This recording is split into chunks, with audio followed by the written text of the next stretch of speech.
among states in tracking illicit arms, despite the conference will do with 14. Ambassador Ogba's open and inclusive approach, and to agree on a strong, forward-looking outcome of this conference.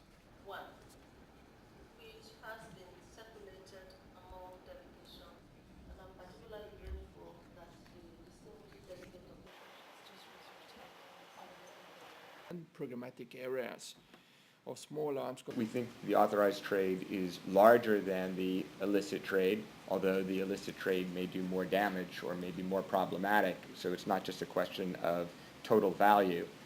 But I think we can clearly say that the two combined would be over $10 billion because of what we know is already missing, and we know that there is a trade that is completely illegal.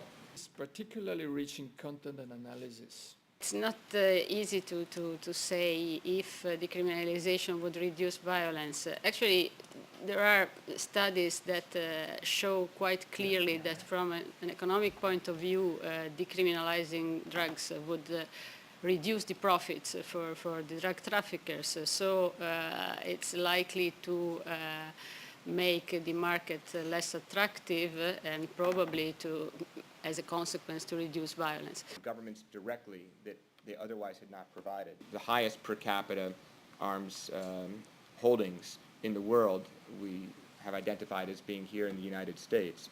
But the United States, although these are very high-profile instances in which there is misuse of weapons, it doesn't necessarily mean that the U.S. is the largest number of incidents or the greatest homicide rate, which it isn't.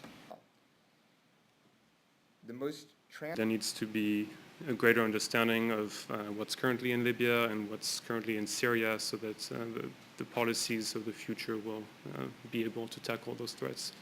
And that information is not always available. As we've shown you today, I think a lot of governments are not transparent about their transfers, and that's what we're trying to do, both in terms of authorized transfers, but also in terms of these conflict areas. Of homicides that involved a fire.